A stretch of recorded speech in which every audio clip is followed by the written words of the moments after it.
जय हिंद मेरे प्यारे साथियों, स्वागत है आप सभी का हमारे YouTube चैनल RTS स्टडी पर।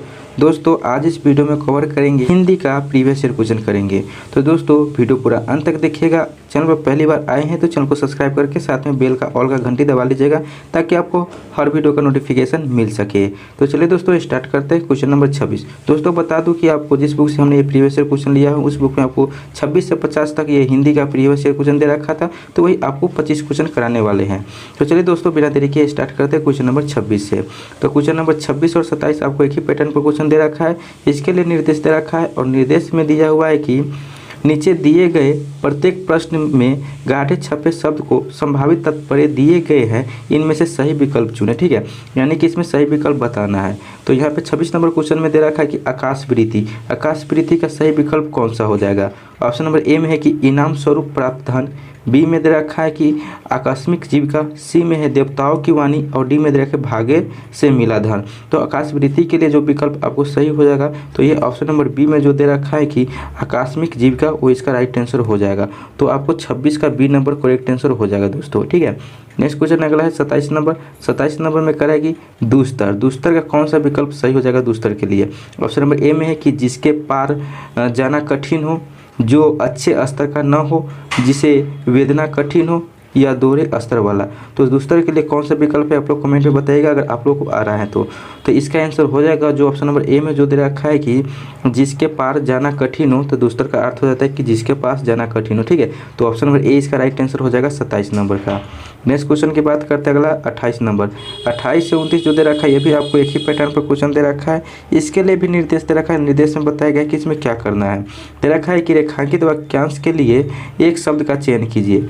ठीक है, यानी कि रेखांकित जो वाक्यांश है उसके लिए शब्द बताना है कौन सा हो जाएगा। तो 28 नंबर क्वेश्चन में दे रखा है कि माता पिता की मृत्यु के बाद उसने आशा ही छोड़ दी। तो यहाँ पे रेखांकित किया गया है कौन कहाँ पे, तो यहाँ पे आशा ही छोड़ दी, वहाँ पे रेखांकित किया गया है। ठीक है, तो इसके लिए कौन सा विकल्प आपको होगा। तो ऑप्शन नंबर ए में जो दे रखा है निराशवादी, बी में दे रखा है कि हताश, सी में परेशान और डी में दे रखा है कि निराशाजनक। तो कौन सा विकल्प आपको सही होगा आशा ही छोड़ दी इसके लिए। तो ऑप्शन नंबर इसका बी करेक्ट आंसर हो जाएगा हताश हो जाएगा। ठीक है, तो आशा ही छोड़ दी इसके लिए हताश विकल्प करेक्ट आंसर हो जाएगा। तो 28 का बी नंबर सही उत्तर हो जाएगा दोस्तों। ठीक है, तो 28 का बी करेक्ट आंसर है। नेक्स्ट क्वेश्चन है 29 नंबर क्वेश्चन है कि विचार पूर्वक विवेचन करने पर ज्ञात हुआ कि वह कोई कठिन मुद्दा नहीं है। तो यहाँ पे आपको जो रेखांकित किया गया विचार पूर्वक विवेचन, इसके लिए कौन सा विकल्प होगा। तो ऑप्शन नंबर ए में है निष्पत्ति, बी में है समालोचना, सी में है विवेचना और डी में है मीमांसा। तो विचार पूर्वक विवेचन के लिए कौन सा विकल्प आप लोग कमेंट में जरूर बताइएगा। तो इसका आंसर हो जाएगा ऑप्शन नंबर डी मीमांसा हो जाएगा। तो ठीक है, जिन्होंने डी आंसर लगा उन सभी का सही उत्तर हो जाएगा। नेक्स्ट क्वेश्चन की बात करते हैं 30 नंबर। 30 से 31 जो दे रखा है ये भी एक पैटर्न पर है। इसके लिए भी निर्देश दे रखा है और निर्देश में दिया हुआ है कि इसमें क्या बात करना है। ठीक है, दे रखा है कि निम्नलिखित प्रत्येक प्रश्न में दिए गए 4 विकल्पों में से वाक्य के शुद्ध रूप का चयन कीजिए। ठीक है, यहाँ पे 30 और 31 में 4 विकल्प दे रखा है, उसमें बताना है कि वाक्य का शुद्ध रूप कौन सा हो जाएगा। ठीक है, यहाँ पे आपको 30 के ऑप्शन नंबर ए में दे रखिए पाठ पढ़कर कल आइए, बी में है कि कल आइए पाठ पढ़कर, सी में है कल पाठ पढ़कर आइए और डी में है पाठ पढ़कर आइए कल। तो इसमें से कौन सा आपको ऑप्शन सही हो जाएगा यानी शुद्ध वाक्य में। तो इसका हो जाएगा शुद्ध वाक्य में जो कि ऑप्शन नंबर सी में जो दे रखा है कि कल पाठ पढ़कर आइए, ये आपको शुद्ध वाक्य लिखा गया है। तो 30 का सी नंबर करेक्ट आंसर हो जाएगा। नेक्स्ट क्वेश्चन 31 है। 31 में है कि ए नंबर ऑप्शन में मेरा नाम श्री मनमोहन जी है, बी में है मेरा नाम श्री मनमोहन है, सी में है कि मेरा नाम मनमोहन है और डी में मेरा नाम मनमोहन जी है। तो इसमें कौन सा ऑप्शन आपको सही यानी कि शुद्ध वाक्य में दे रखा है वो बताना है। तो 31 का हो जाएगा ऑप्शन नंबर सी में जो दे रखा है कि मेरा नाम मनमोहन है, ये आपका करेक्ट आंसर हो जाएगा। ठीक है, तो 31 का सी नंबर सही उत्तर है। नेक्स्ट क्वेश्चन की बात करते हैं 32। 32 से 35 आपको एक पैटर्न पर है। इसके लिए भी निर्देश दे रखा है और निर्देश में दिया हुआ है क्या इसमें करना है।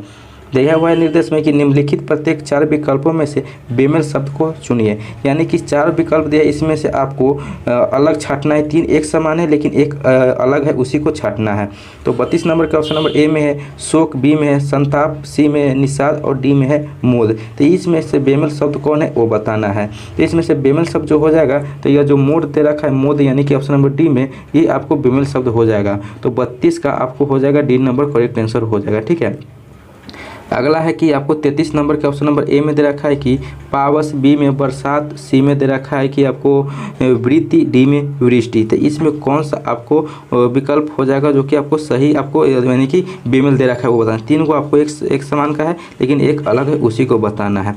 तो इसका जो आंसर हो जाएगा तो जो ऑप्शन नंबर सी में जो दे रखा है कि वृत्ति, ये इसका करेक्ट आंसर हो जाएगा, यानी ये बेमेल हो जाएगा। बाकी बात ये पावस, बरसात और वृष्टि एक प्रकार का है, ठीक है, और वृत्ति अलग है, इसलिए वृत्ति आपको आंसर हो जाएगा, यानी कि बेमेल शब्द हो जाएगा, ठीक है। नेक्स्ट क्वेश्चन की बात करते हैं 34 नंबर।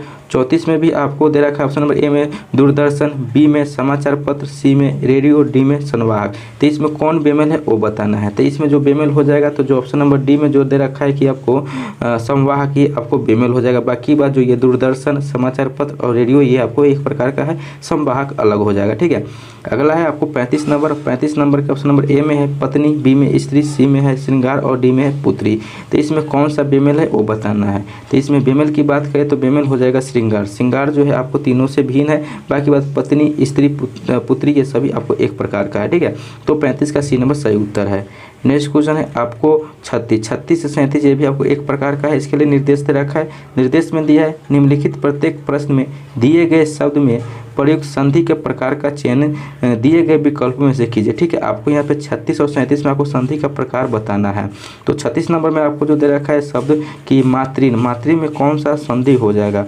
ऑप्शन नंबर ए में है दीर्घ संधि, बी में अयादी संधि, सी में व्यंजन संधि और डी में है यन संधि। तो आप लोग कमेंट में इसका आंसर बताइए कि मातृन में कौन सा संधि हो जाएगा। तो ठीक है, तो इसका आंसर जो हो जाएगा तो ऑप्शन नंबर ए में जो दे रहा है दीर्घ संधि, दीर्घ संधि आपको मातृ में हो जाएगा, यानी मातृन में दीर्घ संधि है। तो ऑप्शन नंबर ए इसका करेक्ट आंसर हो जाएगा 36 का। नेक्स्ट है 37 नंबर। 37 में उच्चारण, उच्चारण में कौन सा संधि होगा वो बताना है। वृद्धि संधि होगा, विसर्ग संधि होगा, व्यंजन संधि होगा या गुण संधि होगा। तो उच्चारण में जो संधि हो जाएगा तो इसमें जो हो जाएगा तो इसमें हो जाएगा व्यंजन संधि हो जाएगा, जो कि ऑप्शन नंबर सी में व्यंजन संधि दे रखा है, ये आपको सही उत्तर हो जाएगा। तो 37 का सी नंबर करेक्ट आंसर हो जाएगा दोस्तों। नेक्स्ट क्वेश्चन की बात करते हैं अगला 38 नंबर क्वेश्चन। 38 से 40 दोस्तों बता दूं कि ये भी आपको एक पैटर्न पर, इसके लिए भी निर्देश दे रखा है। निर्देश में दिया हुआ है कि निम्नलिखित प्रश्नों में सही संधि विच्छेद का चयन कीजिए, ठीक है। यहाँ पे संधि विच्छेद बताना है।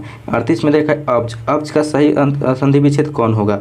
ऑप्शन नंबर ए में देखा है अब जोड़ ज, बी में देखा है कि अब जोड़ अज, सी में देखा है कि अप जोड़ अज और डी में देखा है कि अप जोड़ ज। तो अब्ज का सही संधि विच्छेद बताना है। तो जो कि विकल्प नंबर आपको डी में जो देखा है अप जोड़ ज, ये आपको सही संधि विच्छेद अब्ज का हो जाएगा, ठीक है। तो यहाँ पे आपको 38 का डी नंबर करेक्ट आंसर हो जाएगा दोस्तों। नेक्स्ट क्वेश्चन की बात करते हैं 39 में करा है कि महोष्ण, महोष्ण का सही संधि विच्छेद कौन सा विकल्प होगा वो बताना है।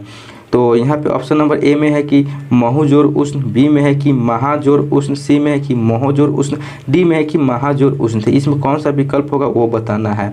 तो इसका जो महोष्ण का जो सही संधि विच्छेद हो जाएगा, जो कि विकल्प नंबर आपको डी में जो दे रखा है कि महाजोर उष्ण, ये आपका करेक्ट आंसर हो जाएगा। तो महोष्ण का सही संधि विच्छेद महाजोर उष्ण हो जाएगा। तो 39 का डी नंबर करेक्ट आंसर हो जाएगा दोस्तों। नेक्स्ट क्वेश्चन अगला है कि 40 नंबर। 40 नंबर में है कि बिहू, बिहू का सही संधि विच्छेद कौन सा विकल्प होगा। ऑप्शन नंबर ए में है जो व्यय जोड़ उह, बी में है कि वी जोड़ यू, सी में है कि वी जोड़ उह और डी में है कि वी जोड़ यू।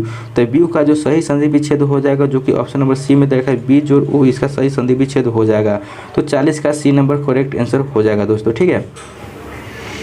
41 से 42 तक जो क्वेश्चन दे रखा है, ये भी आपको एक पैटर्न पर क्वेश्चन दे रखा है। इसके लिए निर्देश दे रखा है। निर्देश में दिया हुआ है कि नीचे दिए गए प्रत्येक प्रश्न में वाक्य के पहले और अंतिम भागों को क्रमशः 1 और 6 की संख्या में दी गई है। इनके बीच में आने वाले अंशों को 4 भागों में य, र, ल, व में बांटा गया है। चारों भाग उचित क्रम में नहीं है।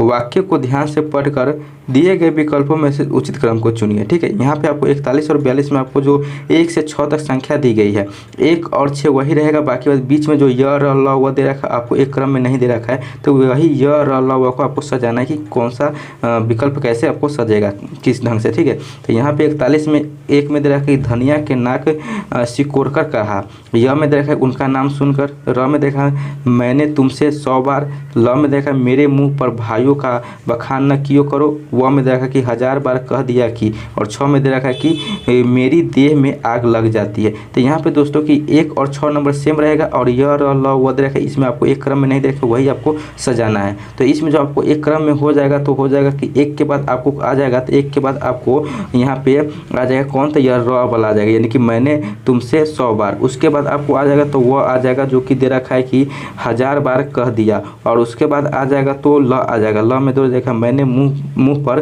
भाइयों का बखाना न किया करो, और उसके बाद हो जाएगा कि उनका नाम सुनकर। ठीक है, तो पूरा वाक्य जो आपको बन जाएगा, तो पूरा वाक्य बन जाएगा कि धनिया ने नाक सिरोड़कर कहा मैंने तुमसे 100 बार, उसके बाद हो जाएगा कि 1000 बार कह दिया कि मेरे मुंह पर भाइयों का मखान न किया करो, उनका नाम सुनकर। ठीक है, तो यहाँ पे आपको जो विकल्प हो जाएगा, तो यहाँ पे आपको ऑप्शन नंबर जो देख रहा है कि ऑप्शन नंबर बी में जो दे रखा है र व ल य, ये आपको सही करेक्ट आंसर हो जाएगा। तो आपको 41 का बी नंबर करेक्ट आंसर हो जाएगा दोस्तों। ठीक है, अगला 42 नंबर है। 42 नंबर में आपको जो दे रखा है, तो 42 में य में दे रखा है कि आपको आपसे एक भीख मांगता हूँ। र में देखा है आज मैं, ल में देखा है अपने क्षत्रियो धर्म को छोड़कर, व में देखा है कभी किसी के सामने हाथ न फैलाकर। तो इसका जो आंसर की बात करूँ तो इसका जो क्रम हो जाएगा, तो इसका क्रम हो जाएगा, तो पहले यहाँ पे आपको हो जाएगा र हो जाएगा। ठीक है, र के बाद आपको हो जाएगा तो व हो जाएगा, व के बाद होगा तो ल हो जाएगा, ल होगा, ल के बाद य हो जाएगा। ठीक है,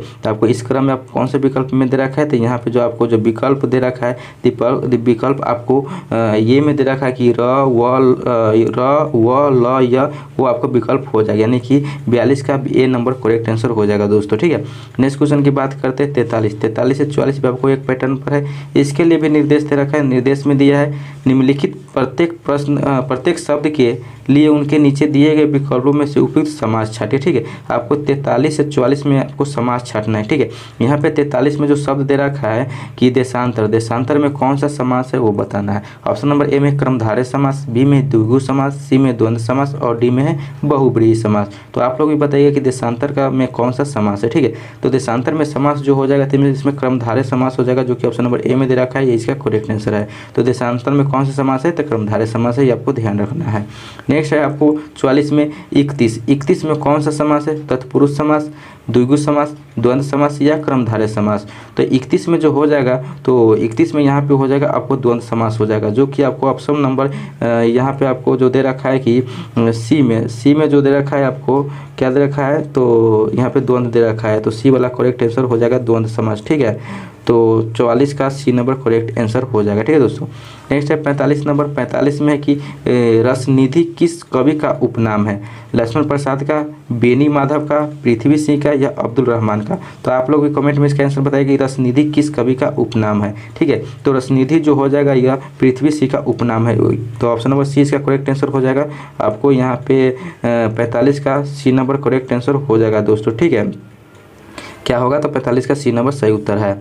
नेक्स्ट है आपको 46 नंबर। 46 में कि सितारे हिंद किस लेख का उपनाम है, राजेंद्र प्रसाद का, राजा शिव प्रसाद का, बाल मुकुंद गुप्त का या राजा लक्ष्मण सिंह का। तो आप लोग भी इसका आंसर बताइए कि सितारे हिंद किस लेखक का उपनाम है। तो जो सितारे हिंद है, तो यह राजा शिव प्रसाद का उपनाम है, जो कि ऑप्शन नंबर बी में दे रखा है, राजा शिव प्रसाद, इसका करेक्ट आंसर हो जाएगा। ठीक है, तो सितारे हिंद राजा शिव प्रसाद का उपनाम है। ठीक है, ये भी आपको याद रखना है। नेक्स्ट क्वेश्चन की बात करें 47 से 48 जो दे रखा है, अभी एक पैटर्न पर दे रखा है। इसके लिए निर्देश दे रखा है। निर्देश में दिया हुआ है कि निम्नलिखित प्रत्येक प्रश्न में दी गई रचना के रचयिता के उपनाम का चयन, रचयिता के नाम का चयन उसके दिए गए 4 विकल्पों में से कीजिए। ठीक है, यहाँ पे दे रखा है 47 में कर्मभूमि। कर्मभूमि किस रचयिता का है, ठीक है, उर का है, जयशंकर प्रसाद का है, प्रेमचंद का है या अमृतलाल सागर का है। तो आप लोग इसका कमेंट बताइए कर्मभूमि किसका रचयिता है। तो कर्मभूमि जो है, तो यह प्रेमचंद का रचयिता है, तो ऑप्शन नंबर सी इसका राइट आंसर हो जाएगा। तो 47 का सी नंबर सही उत्तर है दोस्तों। ठीक है, 48 नंबर क्वेश्चन है कि सुहाग के नूपुर, सुहाग के नूपुर के रचयिता कौन है, निराला है, मोहन राकेश है या अमृतलाल नागर है या प्रेमचंद है। तो सुहाग के नूपुर के जो रचयिता हो जाएंगे, तो इनका हो जाएंगे अमृतलाल सागर, जो कि विकल्प नंबर सी में दे रखा है, इसका करेक्ट आंसर हो जाएगा। तो 48 का सी नंबर सही उत्तर है। ठीक है, अगला है 49 नंबर क्वेश्चन में है कि निम्नलिखित पदांश को समझकर सही छंद का चयन कीजिए। ठीक है, इसमें छंद बताना है। तो 49 नंबर में दे रखा है कर मुरली उर्माल शीश मुकुट कटी काछनी बसो बिहारी लाल यही बानद मो मन सदा। इसमें कौन सा छंद है वो बताना है। चौपाई है, सुरठा है, सवैया है या दुआ है। तो आप लोग भी इसका विकल्प में बताइए आंसर कि इसमें कौन सा छंद है। तो इसमें जो हो जाएगा तो इसमें सोठा छंद हो जाएगा। तो विकल्प नंबर 20 का करेक्ट आंसर हो जाएगा। तो 49 का बी नंबर सही उत्तर है। नेक्स्ट है 50 नंबर क्वेश्चन और लास्ट क्वेश्चन है। तो 50 में है कि दिए गए वाक्य में प्रयुक्त अलंकार के भेद का चयन कीजिए। ठीक है, इसमें अलंकार के भेद बताना है 50 नंबर में। तो 50 में कि कबीरा सोई पीर है जे जाने पर पीर जे पर पीर न जानाई सो काफिर बेपीर। तो इसमें कौन सा अलंकार है वो बताना है। यमक अलंकार है, रूपक अलंकार है, पुनरुक्ति अलंकार है या श्लेष अलंकार है। तो इसमें जो अलंकार हो जाएगा तो यमक अलंकार हो जाएगा। तो 50 का ए नंबर सही उत्तर हो जाएगा दोस्तों। ठीक है दोस्तों ये था आपको हिंदी का प्रीवियस ईयर जिसमें आपको 25 क्वेश्चन कवर किए हैं। तो आप लोग कमेंट करके बताइए कि इस 25 में आपको कितना सही हुआ है। ठीक है, वीडियो अच्छा लगा तो वीडियो को लाइक कीजिए, दोस्तों के साथ शेयर भी कर दीजिए और चैनल को सब्सक्राइब नहीं किए हैं तो चैनल को सब्सक्राइब करके साथ में बेल का ऑल का घंटी दबा लीजिएगा ताकि आपको वीडियो का नोटिफिकेशन सही समय पर मिल सके। तो चलिए दोस्तों फिर मिलते हैं अगले वीडियो में अगले परेड के साथ। तब तक के लिए जय हिंद जय भारत।